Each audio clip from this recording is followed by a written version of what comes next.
Hello, Avram. I don't currently have sound.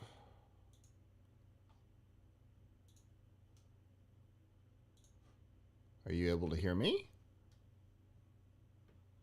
Okay. Let's see. On audio, some things changed this week.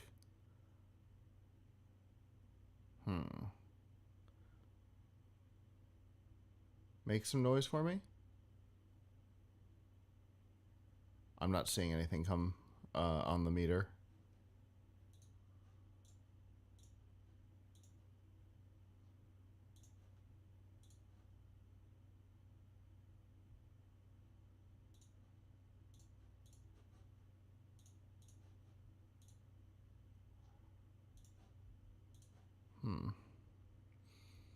Yeah, it's not showing any sound coming on the connection. Oh, now it does.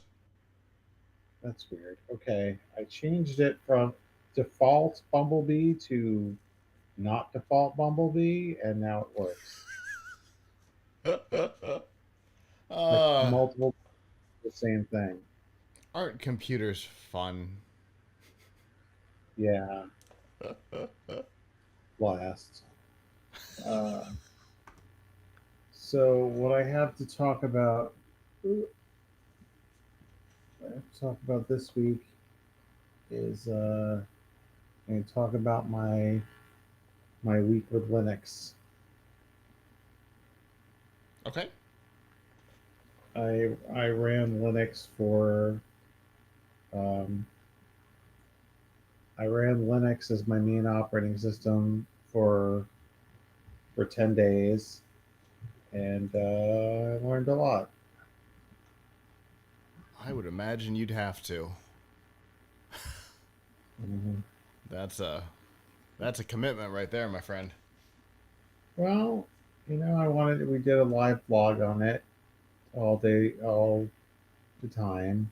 Uh-huh. So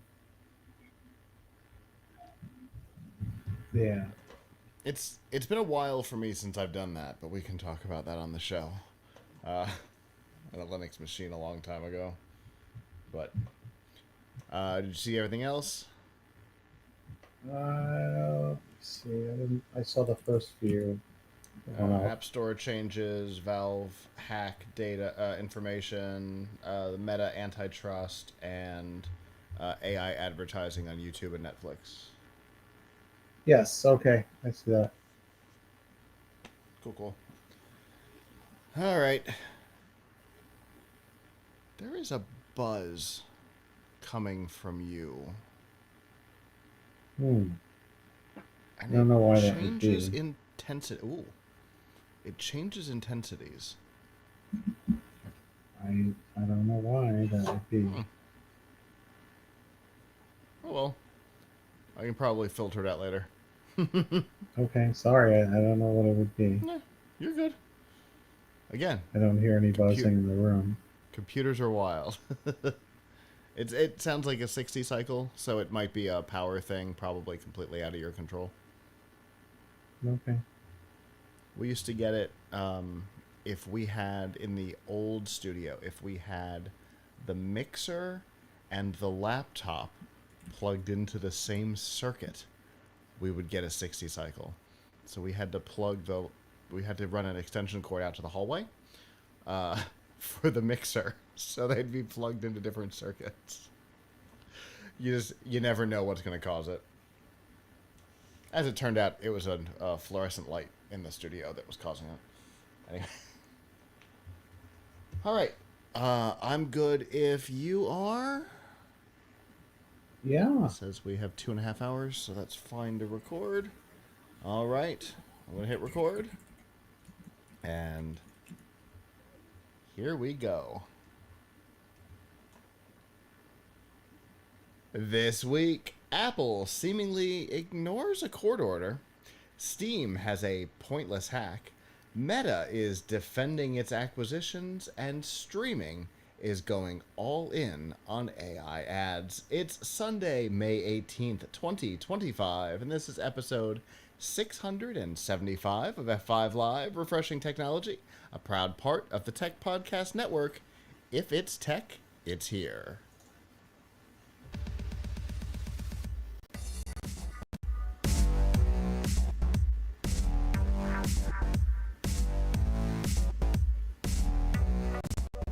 Wherever you are and however you're accessing our show, whether it be on social media, Facebook, X, or Instagram through our live streaming services, Twitch, Kick, Rumble, LinkedIn, or YouTube, where you can join the community and get ad-free episodes of F5 Live and Piltch Point, plus content ahead of time and a whole lot of new features coming soon. Or on our website, PLUGHITZlive.com. Thank you for making us a part of your day. There are two ways that you can do that. Sunday nights at 9:30 p.m. You can go to f5live.tv/join us. There you can chat with us in the studio, give us your feedback on the topics as we talk about them. If you're not able to join us live, that is okay. PLUGHITZlive.com/subscribe. There you'll see all of our shows, including F5 Live, Piltch Point, PLUGHITZ Live Presents, and a whole lot more. And of course, you'll find all the ways to watch, listen, and follow along. Avram, it's been a couple of weeks. How are things? Good. I spent a lot of time fooling around with Linux the last couple of weeks, which is something I hadn't done in a few years. And I learned a lot, which I'm eager to share. Things are getting better in the Linux world, but there's still a lot that you need to know to make it work. I'm sad. I'm happy to be here with you, but I'm sad to be here in New York right now because normally I would be at Computex, but I couldn't go this year. Computex is actually starting right now, and we have a couple of folks there who are reporting, so I'm going to be working on that, working to help them from here a lot this week. So a lot going on. And I think as soon as we're done with live, we're going to be watching a press conference. So, yeah, for everyone who's watching this live, there's going to be a press conference of NVIDIA coming on at 11 p.m. Eastern, 11 a.m. Taiwan time on Sunday. And Avram and I are focusing real hard to try and hit that time so that we can watch this thing live. So, yeah. We're going to get down to the news pretty quick. One thing before we get going. We are workshopping a new series that will be about the history of, like, a full history of a particular company or a brand or a product or something like that. We're trying to come up with a good name for it. So if you have any ideas out there, let us know. Hit us up on X or Facebook and give us your ideas because it's probably the only thing holding us back from hitting record right now. So I've got about a dozen scripts written, and I'm really excited about this, but I have no idea what to call it. So if you've got any ideas, let us know on social. But for right now, we're going to get down to it so we can be ready for this press conference.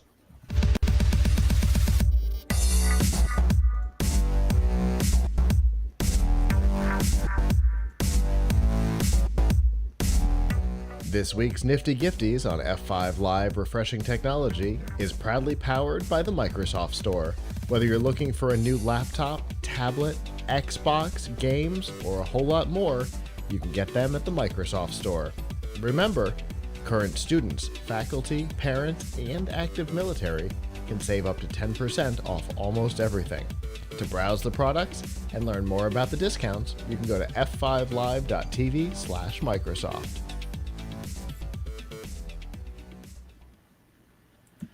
All right, so we have talked for years now about the Apple App Store in particular, but Google as well, and their 30% tax on apps that are published through the store. If you're not aware, anytime you make a purchase of anything in-app, outside of shopping apps, because there is currently been an exception. So when you go to Amazon and things like that, you've got your third-party payments. Everybody else is required to run their payment through the App Store or Google Play. And they charge a 30% commission. If you think the 25 cents plus 3% that Square charges you is a lot, you're in a great position. So Epic Games decided to initiate a little bit of a war. They published Fortnite to the iOS store with an alternate payment method hidden that they turned on after Apple had approved the app update. Apple immediately removed the app from the store, which set off a prolonged legal battle. All of this started, I think, in 2022. Here we are in 2025. It has caused governments across the world to look into Apple's practices, whether or not they're monopolistic. And several countries have come to the conclusion that, yes, it does appear that Apple's behavior does constitute a monopoly because it is a controlled environment with no competition. And so the US has begun to require Apple allow developers to use third-party payment systems. The EU has required Apple to use third-party payment systems and to allow third-party app stores, in addition to the reason why the iPhone 16 has a USB-C port on it instead of a Lightning port. Even Brazil has given a deadline on NFC payments and all kinds of other things. So countries across the world, governments across the world have started to look into Apple, what they're up to, and have deemed them to be the problem. So Epic this week submitted an update for Fortnite to the iOS store, only to not hear back. They didn't get a rejection. They just got nothing. So they tried again. Why not? I think it was 48 or 72 hours later, they tried again. No approval, no rejection, just silence. And this comes after the a court order to allow third-party payment systems. And that was theoretically Apple's only contention with Epic. Now, of course, we know that there's more than that because there was a lawsuit. Apple and Epic theoretically do still have legal issues across the globe in many jurisdictions. There's appeals still running here in the US. So Apple and Epic are not friends. Apple has threatened to remove Epic's developer account in the past, and that didn't go well. So yeah, overall, this has been a truly fascinating story. We thought that a court order in the US to allow third-party payments would be the end of it for, at least for now. But it seems like Apple's just going, nah, it's fine. We're just going to keep going. I mean, I guess there's an interesting question, which is, can a regulatory body force Apple to accept someone into its store? Like, So that's they interesting. can force a policy change, but can they force acceptance of an app?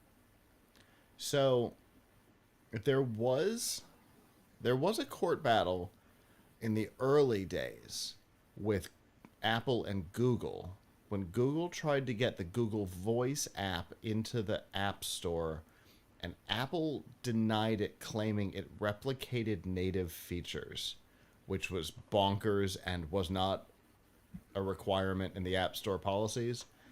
And a court did say that Apple had violated their own policies. And Google Voice was allowed into the App Store. And then there was a dictionary that also sued Apple because Apple said that the dictionary wasn't allowed in the App Store because it contained naughty words. And the dictionary also won their case. So it sounds like maybe, but maybe only if they violate their own policy, or if the policy in question is laughable, which seemed to be the case with the dictionary. The dictionary contains naughty words. Of course it does. It's a dictionary. It contains Right. all the Yeah. words. I mean, But I do feel I do feel like there have been at least 2 cases in the past that we've even discussed on the show. I think both of those were pre you joining the show at all, but they were really early on, like 08 and 09 or something like that. But that does create precedent in the court system to allow it, though. So I don't know. It is a good question. yeah. I mean, I guess they have to provide an explanation for Yeah, why they just rejected it, and it well, has to meet some rule. they haven't rejected it. As of last I saw, they hadn't rejected it. They just hadn't approved it, which is its own weird thing. Because I have I have submitted many things to app stores. I've seen uh, complicated business applications get approved within hours. I mean, yes, okay, Fortnite is a complicated game, but I've seen game updates go through in a day. So I don't know. It it seems suspicious to me. I guess that's the whole thing here. It seems suspicious and confusing, as if they are actively trying uh, to defy this court order, which doesn't seem like a great idea, especially right now when big tech across the board is under massive scrutiny. It seems like a bad idea to anger the courts. I mean, what are they going to do about it? What are the courts going to do about it? I mean, they're going to impose a fine. Fair. I can't imagine that they're gonna Maybe send the Maybe Apple is weighing uh, whether it's worth the fine. yeah. I can't imagine they're gonna send the FBI to go get Tim Cook. Right. So what are they Although it going would to be do? a heck of a Right. headline. Right. I mean, I don't know. I don't foresee I don't foresee it being a major problem for Apple. So, I mean, they could do it just by delaying it indefinitely, although at a certain point you would have to think, uh, you know, you would have to think that they could get some relief in court, but Yeah. who knows? It's definitely interesting. I was checking earlier today just to see, and I still don't see a listing. So, I mean, th- this has been like the Apple equivalent of the Google Oracle case, where by them planting their heels in the ground, they have guaranteed bigger changes than they would have ever wanted. Because I mean, this is the reason why third-party app stores are allowed in the EU now. If they'd have just made an exception, or allowed you to apply for an exception, just moved on, we probably wouldn't have third-party app stores on iOS in the EU. They sometimes just digging your heels in goes the wrong way for you, and it definitely feels like that's where we are here. Clearly, this is not the end of this story. We will continue following it for as long as this bizarre saga goes. I will just warn you that the Google Oracle case went for, I think, 11 years. So there's no telling, and ended up in the Supreme Court. There's no telling uh, exactly what this is all going to look like, but we will definitely keep following it, because it's probably as close to a soap opera as we get in the tech industry.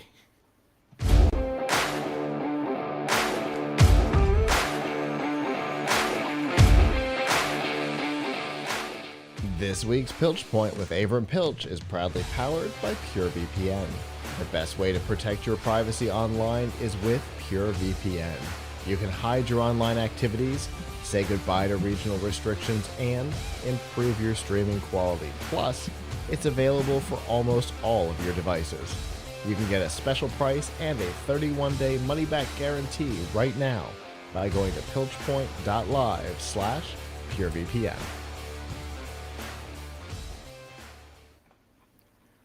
During that promo, I decided to open the website just to see what today's discount was, and I was greeted by the logo of one of your sister sites. Anyway, it's got nothing to do with it. So, you mentioned at the top of the show that you did a deep dive 10-day thing into Linux. Yes. So Windows is becoming more and more annoying. So, Sure. I mean, it keeps trying to get you to do things like subscribe to, subscribe to Xbox Game Pass, and to buy more Microsoft services. It's getting very annoying and frustrating, and I would love to have an alternative. I'm not switching to Mac, so that leaves me with Linux. So I decided, hey, I'm going to see. It's been a few years since I last tried this exercise. I did try it a few years ago. What's it like to use Linux as my everyday operating system on both of my desktop and my laptop? Use it for work, use it for personal stuff. Just use it all the time. So I decided there's a lot of Linux flavors. I decided I would install the most popular one, which is Ubuntu, and I would install the latest version of Ubuntu, which is 2504, otherwise known as Plucky Puffin. Let me show you what Plucky Puffin looks like. So I'm going to share my screen here. I appreciate that you said it a second time, because I was going to make you say it a second time just to confirm that I had heard that correctly. They're all the versions of Ubuntu are named after some kind of bird. Sure. So this is Plucky Puffin, and you can see the wallpaper. It uses the GNOME desktop environment, which is how you have this like left side sidebar here for which is both like a task, which is like a taskbar. The instead of a start menu, you have this show apps menu that takes over your whole screen. And then if you install apps, they end up, this is a clean install that I put in a virtual machine. So right now you're just seeing all the apps there are, which aren't many, that it comes with. So although you can do an install where it installs recommended apps, then there's an app center, and you can go into the app center and you can find a lot of apps here. But one of the things that's interesting about Linux is that there's like half a dozen different ways to install apps, and depending on what app you want, you'll have to figure out how to install it. So for example, I wanted to install Google Chrome as my browser. What happens if I search for Chrome? There's no Google Chrome. There's Chromium, which is the open source version. But what if I want the actual Google version that syncs with my Google account and is the same as I have on Windows? Well, for that, I have to go and download an app. So, you got to go find it, and there's like, you got to go to the download and you got to figure out where the package is. Now there's a package page. You want the DEB file. That's like getting an exe in Windows, I guess, or an MSI file, whatever. It's an installer. And now it tells me it's potentially unsafe because it came from a website rather than from the App Center. And now I can install it. So that's method 2. Then the third method is using the command prompt using something called apt-get. So if I apt-get install, so I can use apt-get install. I'll use one of the things I had to install this way was FileZilla, which is my favorite FTP software, right? and then it asks you, do you want to install it? And you watch as it does this. And now FileZilla should be Google Chrome or on my app list, right? Um, but there are other types of apps that you have to compile the app. So you have to download the source code and compile it. And there are other ones that they use something called a Flatpak, which is another method of installing. So depending on what you want to do, there's a lot of different ways to install, and you have to find out what it is that you need to do. Oh, and there's also shell extensions, which are not installed by which are there's none installed by default, but if you install, I think it's GNOME Shell Extension Manager, um, it will allow you to go through a library there and try and find more apps that way, which are shell extensions. So there's a lot of ways to do this. Um, so that's not bad though, because that's flexibility. Uh, what I found is a lot of apps that I want to use are available. Slack is available. Discord is available. MySQL is available, but I think the best MySQL workbench I found was not actually made by the company that makes MySQL. Um, but then there are other things where, especially around hardware, where things are not available. There's no Logitech Options Plus to control your mouse or anything like that. I mean, I have a Logitech mouse, it works, but if I want to go into advanced settings for it, there might be a third party tool I can get to do it, but the original Logitech one is not available. Similarly, I have a Stream Deck Neo here that I love because it's got allows me to create custom buttons for my favorite apps. There's a Elgato, also known as Corsair, does not make a Linux version of its software. So what to do? You have to download a third party app called Stream Deck Controller, and that is not as good as the first party one, but it works. But there's lots of pieces of hardware that are custom that don't work, or partially work, or their control. There's not a version made for Linux. If you want Adobe apps, if you want Microsoft Office, not made you can not made for Linux. You can use GIMP instead of Photoshop, but the UI is not as good. You can use LibreOffice instead of Microsoft Office, but doesn't have as many features. Uh, so even after being on the market 30 years, there's still a lot of lack of support. And the one that really bothered me the most, I have to say, is that I really like Auto Hotkey for Windows, which is a hotkey scripting, macro scripting language. And they don't make it for Ubuntu, but there is a third party program called AHKX11 that's supposed to allow you to run auto hotkey scripts in Ubuntu, or in not in Ubuntu, I'm sorry, in Linux, and it won't run in Ubuntu because Ubuntu is a newer window manager than it supports. So um, overall, Linux is usable, very usable. You can absolutely use it for your everyday tasks, especially if most of what you do revolves around the web.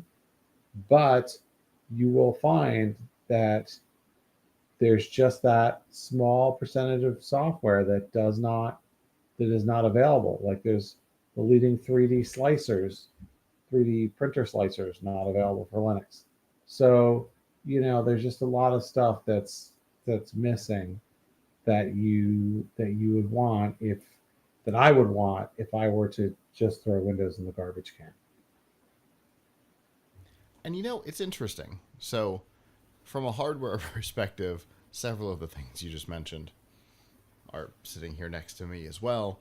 I I run the show off of a Stream Deck in here because I don't want the big board to take up that much space. Um, but so that would be a problem. I know that my switching software doesn't work. So this room's not an option. But then I do a lot of Microsoft development. So for me, it kind of would never work. But yeah, so I've done this experiment myself in the past and found a lot of the same annoyances that you called out. In particular, not not being able to easily install software like that. There, is it this one or is it this one? Is and sure, Microsoft has the Microsoft Store, but even though I've built apps for it, I think we all know that's not the place that we get software for for Windows generally. Um, so you go to the browser, you search for your thing, you get an MSI or an exe, and you install and you move on. You don't generally have to compile things unless you're looking for something weird. But then you called out specifically the 3D slicers and stuff for 3D printing, where it feels like the overlap between the group that's big into Linux and the group that's big into 3D printing would have like that Venn diagram would have a bigger overlap than than it appears, at least based on support. So it might Right. it might legitimately just be that nobody cares about supporting it. Right. I mean, I think that's it, right? Oh no, wait. Maybe some things will be supported. So supposedly right now, I haven't tried this. There is a version of Prusa Slicer for Linux. Okay, So and that's a good one. So maybe I could try that. Um, so it's not universal that things aren't supported, but sure, you really have to check. You really have to check because a lot of companies don't feel like they need to offer Linux support. Um, sure. like there's no version of Google Drive for Linux, right? Hmm. You can't install the Google Drive client. You can't install. I mean, you could use in your browser, but you can't install the client. But Dropbox is there. You can get Dropbox for Linux. So Interesting. Considering um, that Chrome OS is a Linux derivative, that means they've already got code. They just don't want to. Okay, yeah, doesn't yeah. matter. Now, what I find really interesting though is a few weeks ago I was, um, I was talking to some folks at Qualcomm, and they were talking about how Qualcomm has so much app support. Like there's just so much. So within, I mean, Windows on ARM has become big enough that it's something like 10% of the laptops over $800 that were sold. I think some really strong percentage of laptops that were sold uh, over a certain price were were sold with Qualcomm inside, which means they run Windows on ARM.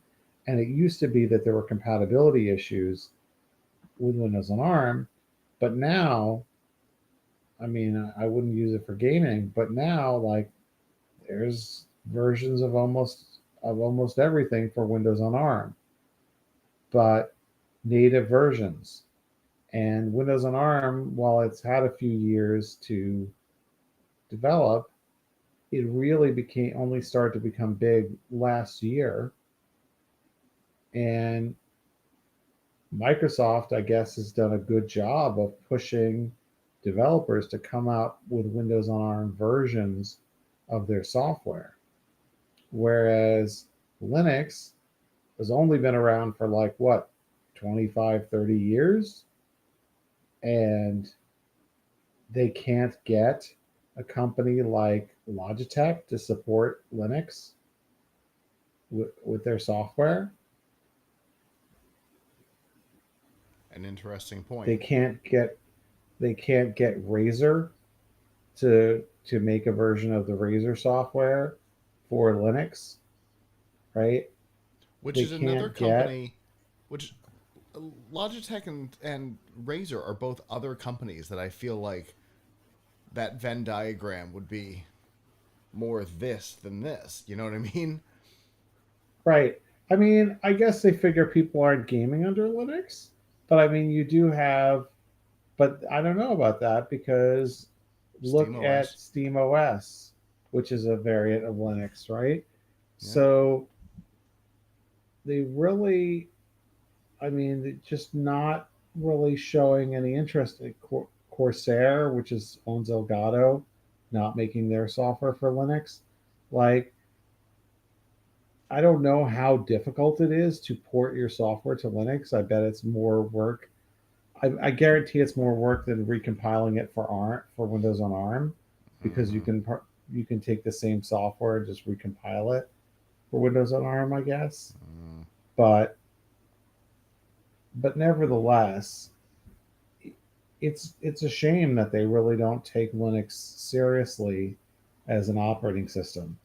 mm-hmm. And I think that's what's hurting adoption of Linux more than anything else is that there's I mean, I don't know if it's more than anything else, but you have to worry about, oh, is there this app that I want or this piece of hardware that I want that, like maybe it'll work. Like my Logitech MX Master 3S mouse works.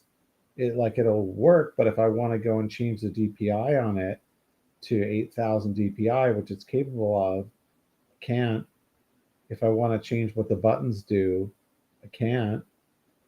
So, I think it's frustrating that so much exists for Windows and it doesn't exist for Linux, and so you still have to make choices and sacrifices.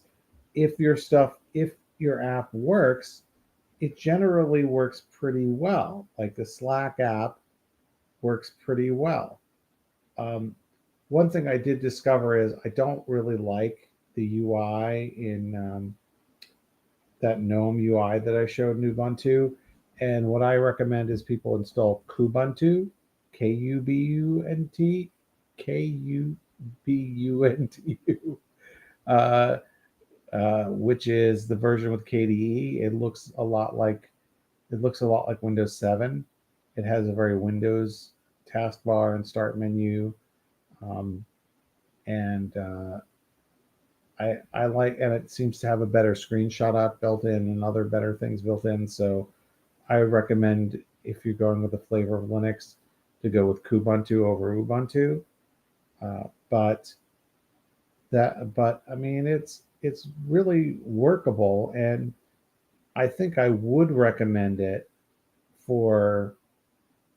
I mean, I think people may get thrown off though, but I would recommend it for like PC refurbishers and charities that are trying to take older PCs, and by older I mean older than Windows 11 compatible, take those and install Linux on them. Some people like Linux Mint for this, but whether it's Mint or it's Kubuntu, install one of those on there.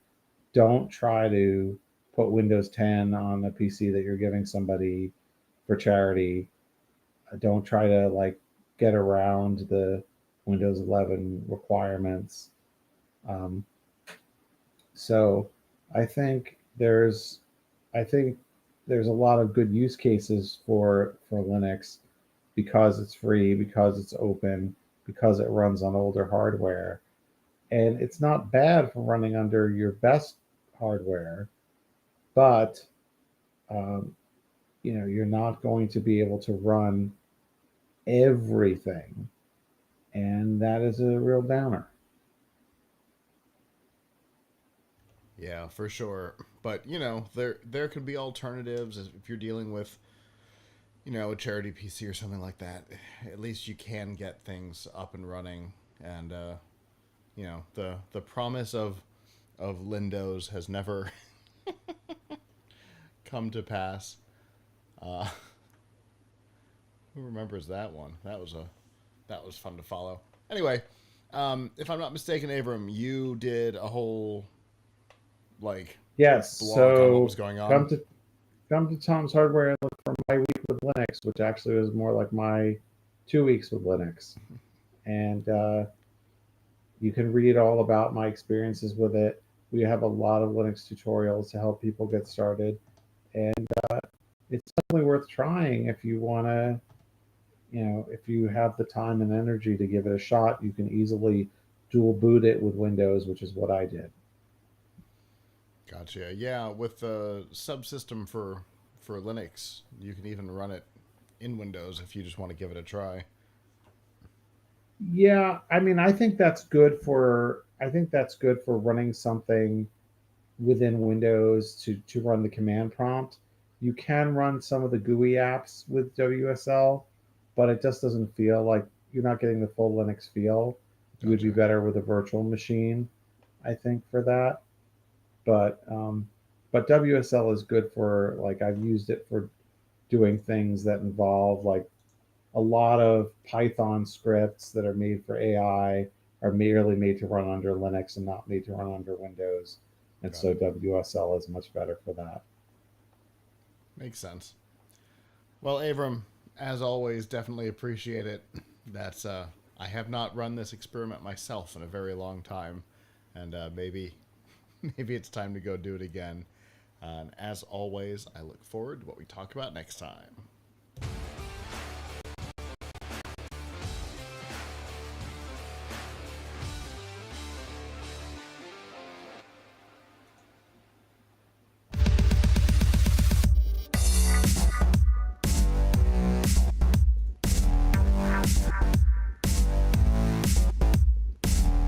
This week's Extra Life on F5 Live Refreshing Technology is proudly powered by EXA. EXA brings the latest technology to gamers, offering the most immersive products for the ultimate gaming experience. They've compiled the best elements of cutting-edge ENC tech, the latest in Bluetooth 5.0 and 7.1 surround, plus extra features into their headsets so everyone can enjoy a sensational gaming experience. And they've got headsets for Xbox, PlayStation, Switch, and PC.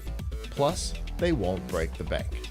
Learn more about the headsets that are available and any current promotions by going to f5live.tv/exa. All right, so this week, it was announced that there had been a hack into the Steam user system. Information was being made available for purchase for $5,000 on some web forums. There was a lot of panic around what this might mean. There's a lot of users. Almost 90 million user accounts were said to have been involved in this breach.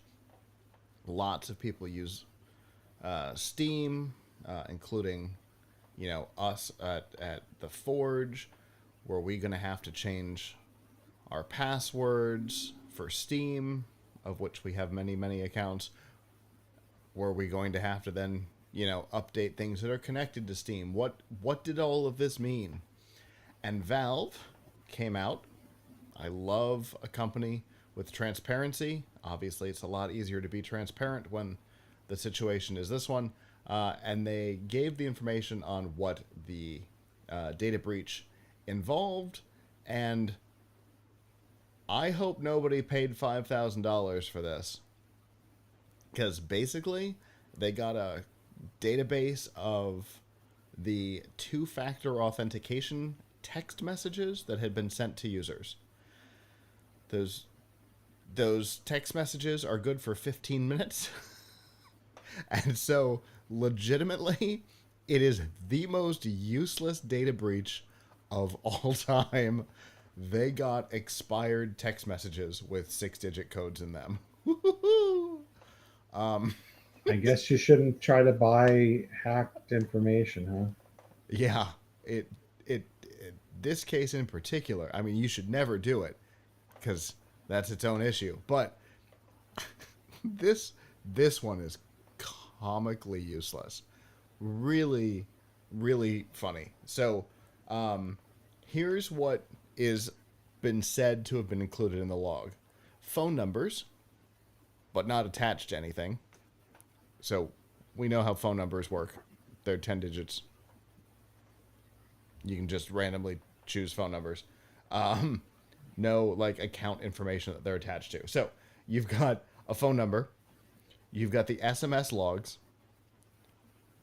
And unless you have ever replied to the two-factor authentication text messages sent by Valve, all you're dealing with is two-factor authentications, and then the actual two-factor authentication texts, and that's it.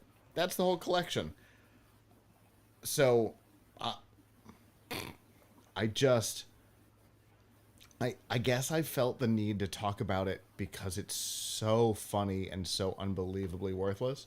But it does also remind us that companies that are transparent about a data breach, again, it's a whole lot easier to be transparent when what was stolen was nothing than, say, Yahoo.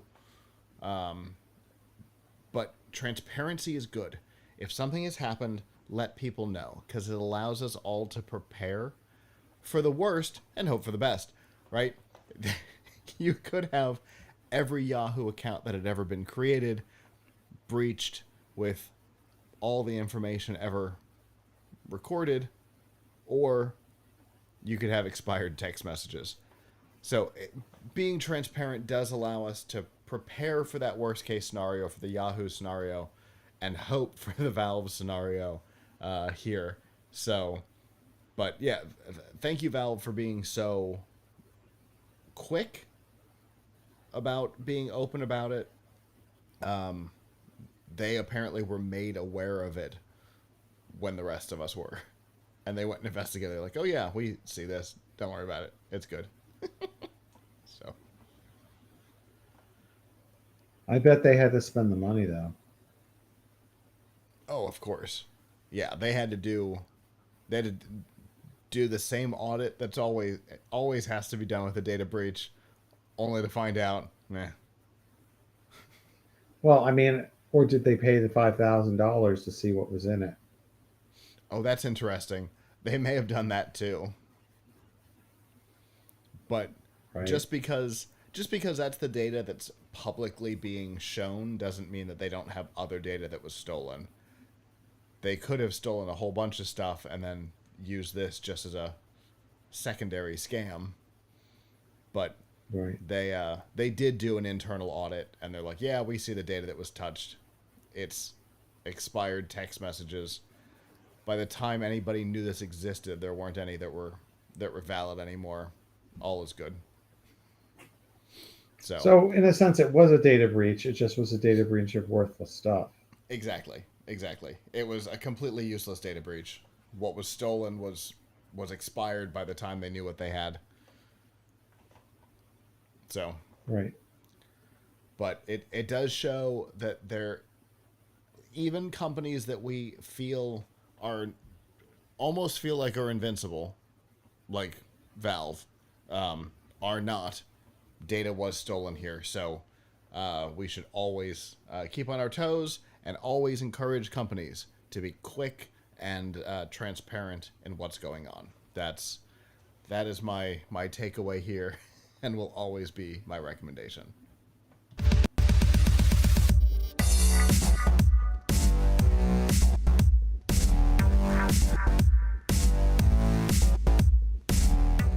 This week's news from the tubes on F5 Live Refreshing Technology is proudly powered by Malwarebytes.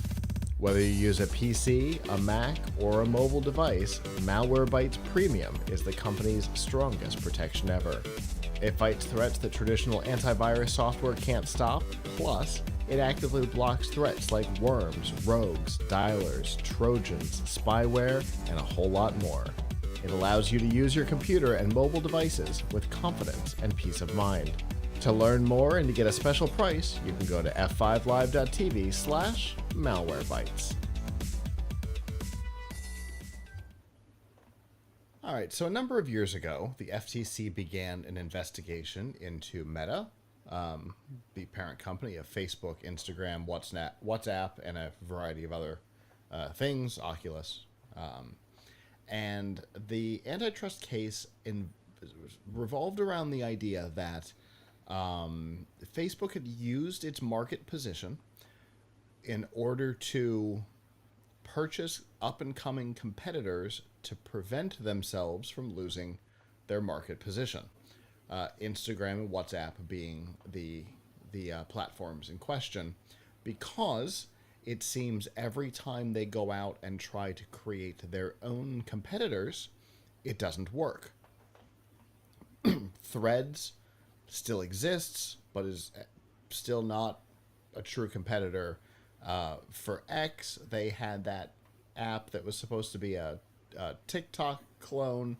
They started trying to bring some of the Snapchat stuff into Instagram, and it has never unseated the other companies. TikTok still exists despite Reels on Facebook and Instagram and whatnot. So over the last week, 10 days, something like that,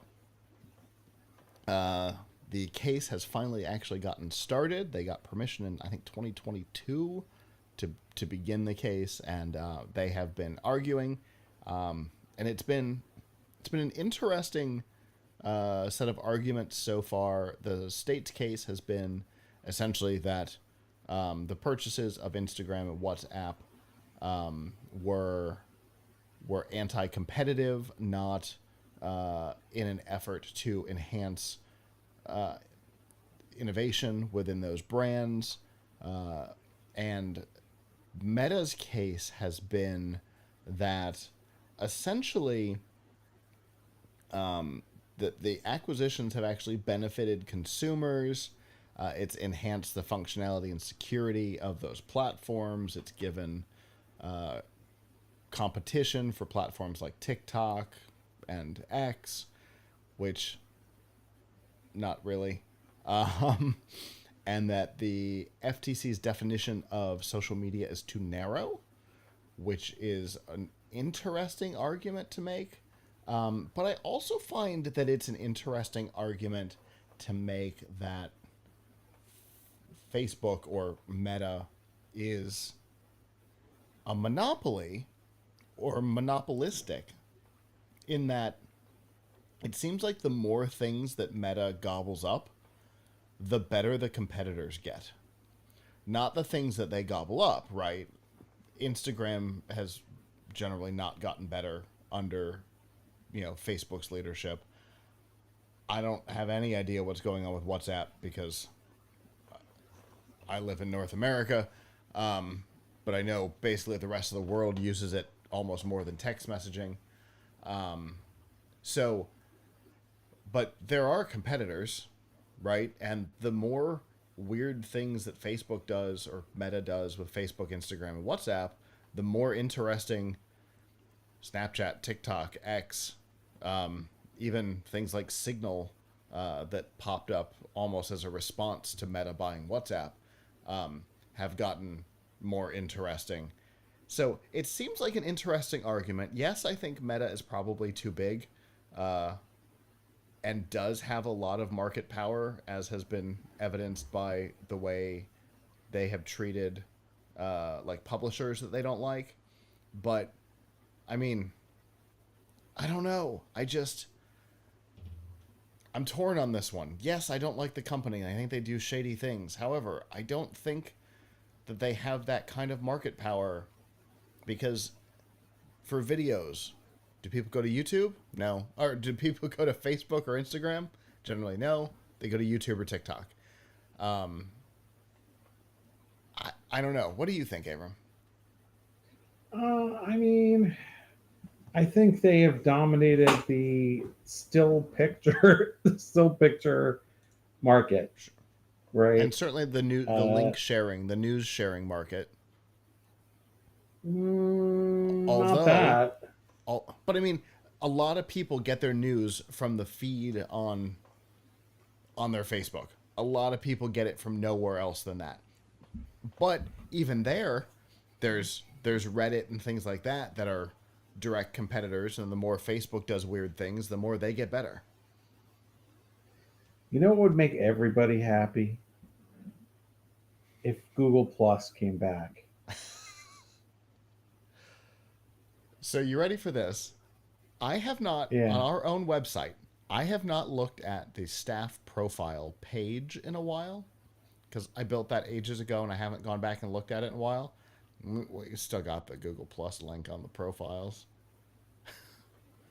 I mean, so Google, I mean, we've talked about this ad nauseum, right? And we could talk about it again. Google is keeps redesigning itself to harm publishers and to put AI and to keep people on Google and to take, to put AI where it used to put search results, right?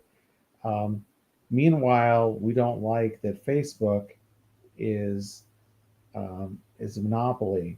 Well, the number one competitor, the most Facebook-like competitor, Meta's biggest competitor, was, although it didn't go very far, was Google Plus. Yeah.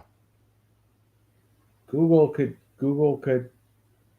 help publishers by creating another traffic venue by launching another Google Plus, launching something like Google Plus again. Mm-hmm. Um, but but no, they're not interested in that. But so when you talk about like still pictures, feed of news, feed of information, uh, that's pretty powerful, and Meta does have a near monopoly on that. When you Yeah. talk about short form or long form video, Face Meta does not. Yeah. They tried to get into game streaming, and a lot of that hasn't panned out all that well. Although I'm getting weird new little tiles in my app about some video stream thing from a game or something. I don't know. The fact that you can never predict it doesn't make the platform better. But yeah, it's yes, they have like the market position in a couple of things, but I I'm kind of with them. Their definition of social media is definitely narrower than it probably should be, as far as the government's concerned. But yeah, They have Facebook a has two. monopoly of one kind of social media. Yeah, and but breaking up Facebook, Instagram, and WhatsApp is not going to change that. I don't know. Instagram could compete with Facebook.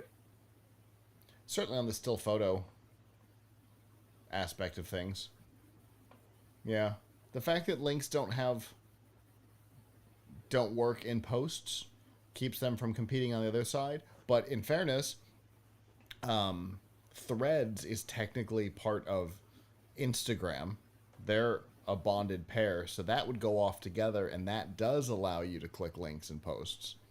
So that does kind of give a standalone Instagram slash Threads the ability to compete directly. Yeah, and then uh, Blue Sky X. There's other social networks that allow you to uh, share links and things like that. Reddit. There's plenty of alternatives there. Yeah, okay. It's definitely an interesting case. It's been fun to watch so far. I have. I sometimes will make predictions. I got nothing. Nostradamus is not in the building on this one. I have absolutely no idea uh, what might come out of this one. Um, it's just I going don't to know. be a follow I and don't watch. think it's gonna. I don't think they're gonna be broken up. I don't. I think if anything, they get a very light slap on the wrist. The Yeah, FTC for years has been reluctant to break companies up, and Meta has a lot of political influence at the moment. So I don't think.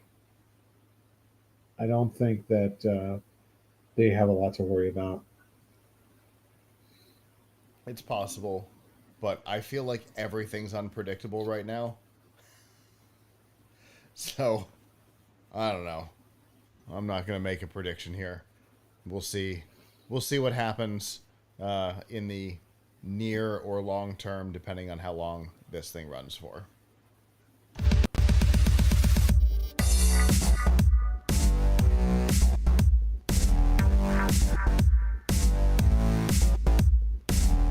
This week's DRM Not Included on F5 Live Refreshing Technology is proudly powered by Amazon Prime. We all know that you get free shipping on millions of products with Amazon Prime, but you get a whole lot more.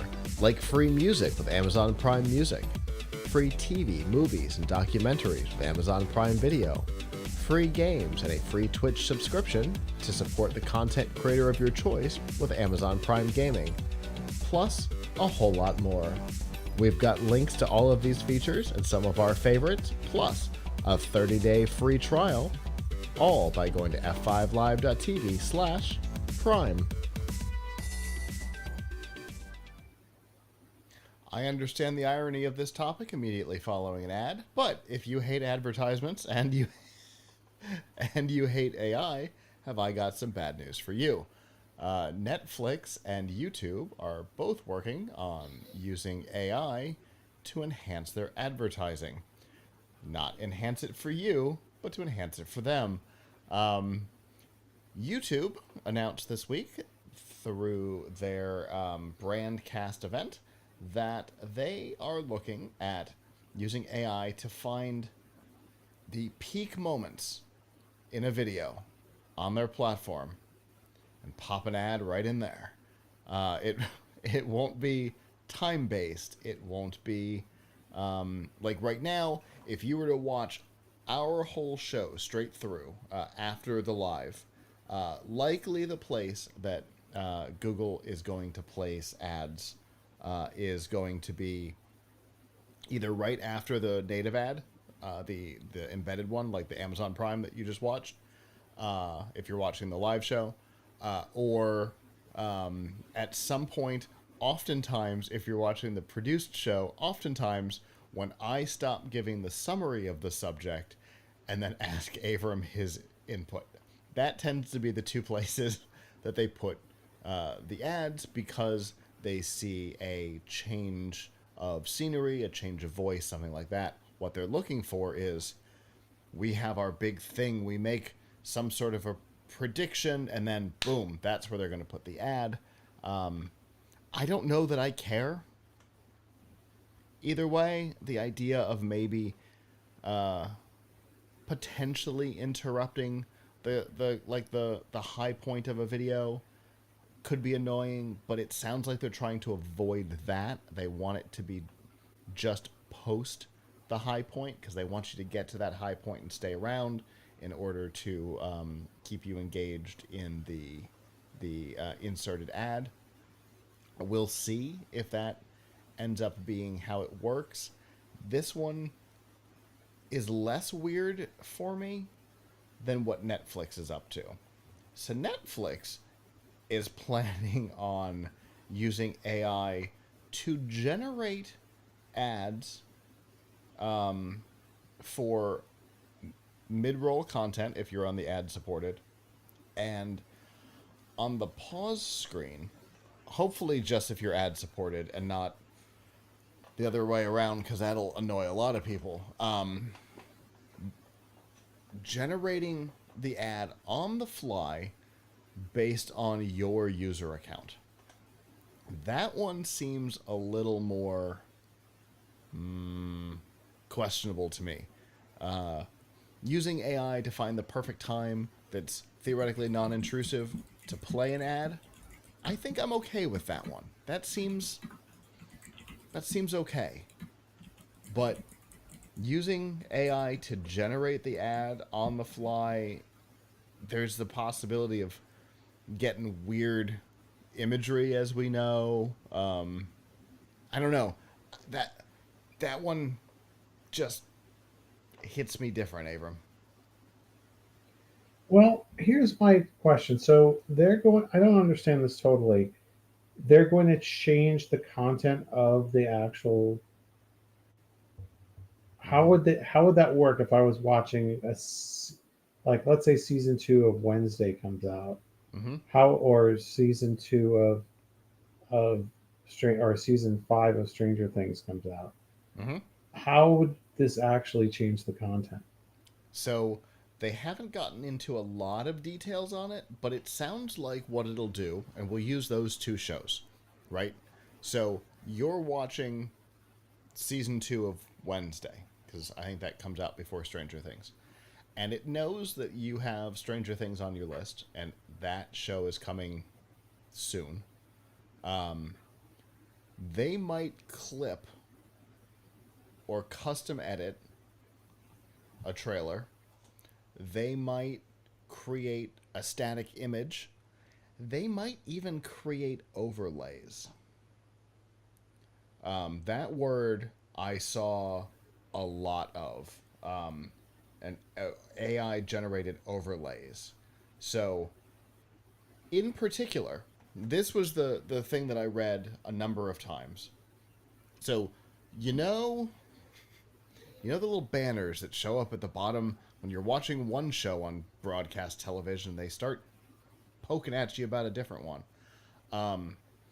They want to be able to take and match the theming of the show you're currently watching for an ad for a show you're not watching whose theming might be different, so it looks a little more in line, which is bizarre to me. Theoretically, to create a more immersive advertising experience. The idea of But only for shows, nope. because I mean, they don't make money by advertising their own shows. It's true. It's possible that this would be expanded to external content, almost certainly. So you get an ice cream ad that that's visuals match that of Wednesday. It's weird. It's weird. I kind of like the idea of the ads not matching. You know what I mean? Because Right? you can I pick don't them know out a what little bit. matching means. I Is it going to be purple if the scene has purple in it or something? mayhaps, I don't know. They haven't given us enough information on this, and there's so many odd possibilities. And Netflix has kind of leaned into odd possibilities in the last year or so. Look at some of the games they've commissioned. Mm, Um, so I don't know. It just this one I have a weirder feeling about.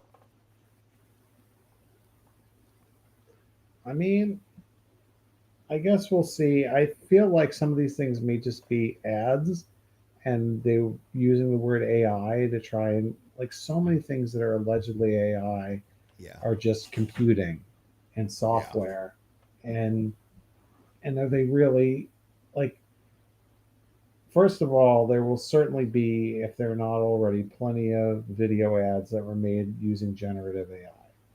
sure, So, but they don't need Netflix, but advertisers don't need Netflix to support that because all they yeah, need to do is make their ad using generative AI.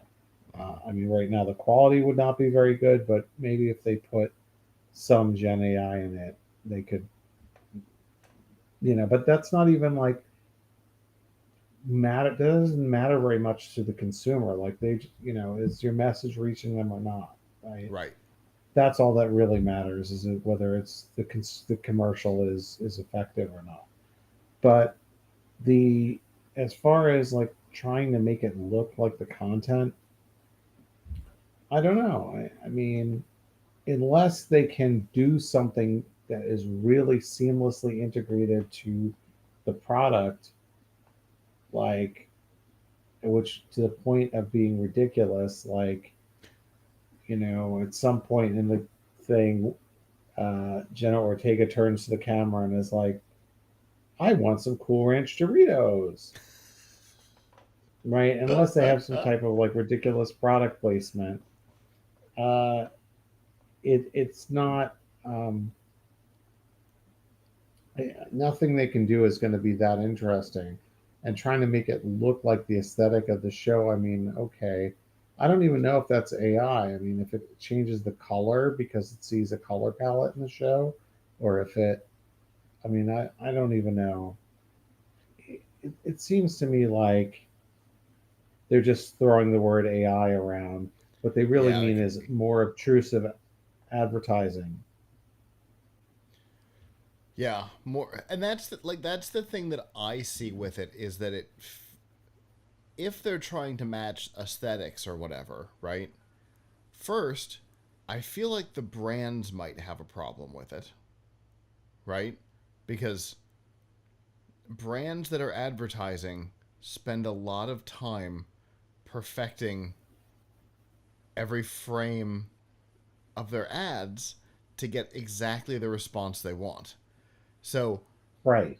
I feel like it'll be a struggle to get the brands on board with the idea of altering aesthetics to match content, especially with Yeah. overlays. But I also feel like if we're doing something that is theoretically more seamless or more matched to the aesthetic, it makes it less obvious what's happening. And for me, that's annoying. Like, as a viewer. But it's also one of the reasons why I don't have any ad supported streaming platforms. Because, and I get it. We started this thing with an ad, but we do this for you for free. You can pay to not have them. YouTube.com/at PLUGHITZ live.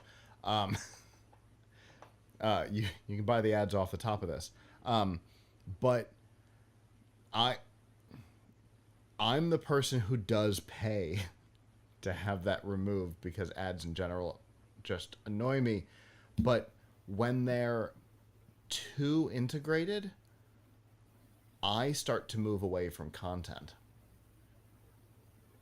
Yeah. I mean, I guess having the annoyance of ads is something that I live with. It's not necessarily good. Um, I mean, I can see why people pay to avoid ads. In a way, this could be a strategy to really differentiate the ad product from the not ad product. Like it, True. you really gotta be annoyed by this ad product. Um, We're going to be as so pay for the obtrusive and annoying as possible, so you will pay us to remove so it. so you'll pay to remove it. They I mean, I guess they need to do that if they had an ad tier. I'm I just think I spend too much on streaming as it is, so I don't pay for anything above the minimum tier. Sure. Um, but it can be annoying for sure. So live with it. I don't know, or don't live with it and pay, or don't live with it and pay more. There's also a lot of there's also a lot of great streaming content that is absolutely free, Mm-hmm. that comes with ads, and you don't have to pay at all. Yeah. Like I'm not saying it's like the best of the best, but here at my house we discovered all these Roku channels that are like there's like dozens or hundreds of them that just play the same thing constantly. So like if you want to watch every episode of Doctor Who, there's a Roku channel for that, and they have ads that come on periodically. But hey, that's the cost of getting it free. Um, So it's interesting you say that, because like Roku has specifically gone into um, this new space, right? Of kind of focusing in there. They bought that one streaming service that had that brought Reno 911 back. that was in the shorter clips. And one of the possible topics for this segment tonight was that they just bought this really inexpensive streaming platform this week, and like they're focusing on this cheap and free streaming option because again, there is a market for it. I'm not always it. Sometimes I am. I definitely watched all the Reno 911 on the Roku channel, but yeah, maybe you're right. Maybe what they're trying to do is to put together a bigger differentiation, and maybe even test to see if this concept is more engaging or less engaging for their advertisers. Yeah, which may or may not be themselves. Yes. I mean, we'll see how annoying it gets. I probably will not spend more to avoid it. If it gets too annoying after Stranger Things 5 comes out, I will cancel. I will cancel Netflix altogether, but I have to hold on to it till then. Yeah.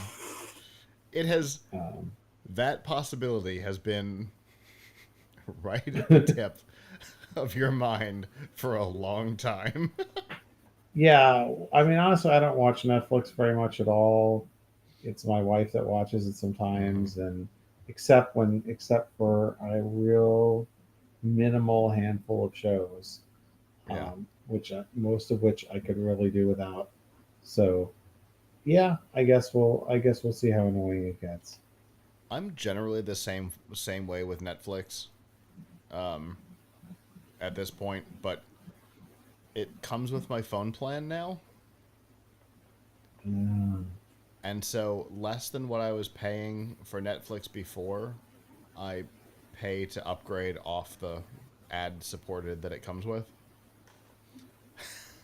So basically they pulled a bunch of money off my monthly bill for it. So I'm good with that one. But anyway, it's definitely interesting. It definitely brings us back to the AI is coming for all of us.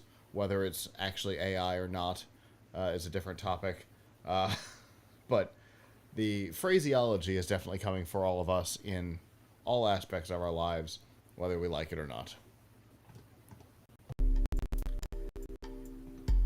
Well, that is our show. Thank you to those of you who joined us live. We always appreciate it. I saw some stuff happening over on the live channel.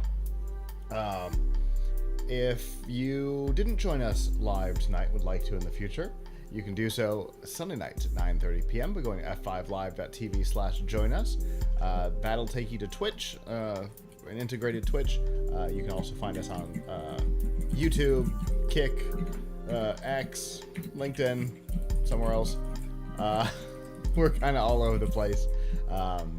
And if you're not able to join us live, that is okay as well. PLUGHITZlive.com/subscribe. There you'll see all of our shows, F5 Live, Piltch Point, PLUGHITZ Live Presents, Unboxed, How To, and a whole bunch more.